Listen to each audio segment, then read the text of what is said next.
जिला मुख्यालय ऊना के करीब स्थित ग्रीन एवेन्यू स्टेट कॉलोनी को नगर निगम में शामिल किए जाने के मुद्दे पर दो अलग अलग धारणाएं सामने आ गई हैं।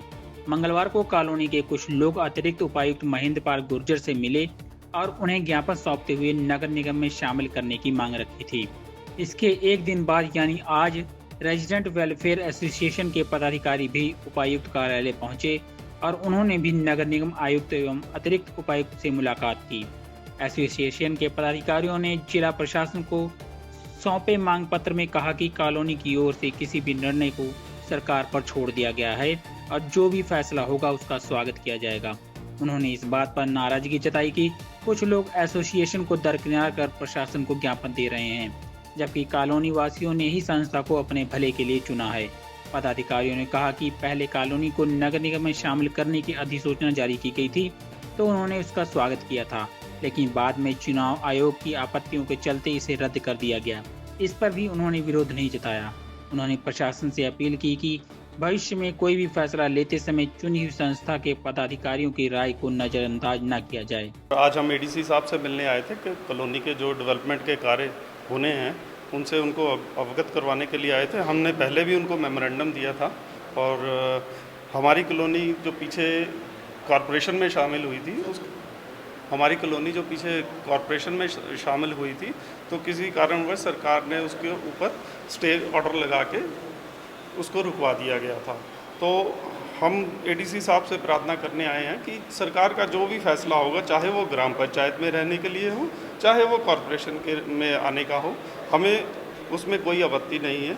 और अगर कोई आपत्ति होगी तो वो हम उसके लिए एक अलग से सर्वे कमेटी के थ्रू करवाएंगे और विदाउट कमेटी की मर्जी के कोई भी सर्वे जो है वो मान्य नहीं होना चाहिए। मेरा नाम वरुण है, मैं ग्रीन एवेन्यू सोसाइटी का सदस्य हूँ फेज़ 3 से। और सर, हमारी आज एडीसी साहब से जो मीटिंग का उद्देश्य है उसमें हमारा यही उद्देश्य है कि पीछे जो सरकार द्वारा कुछ पंचायतों वगैरह को लिया गया था, जैसे कि इसमें नगर निगम में शामिल किया गया था, तो किसी कारणवश हमारी ग्रीन एवेन्यू कॉलोनी वहाँ पे नहीं आएगी। पहले तो चलो शोर मचा दिए गए कि आ गई, तो उसमें थोड़ा तो अभी ऐसे क्लियर हुआ है कि किसी कारणवश ये नहीं आ सके।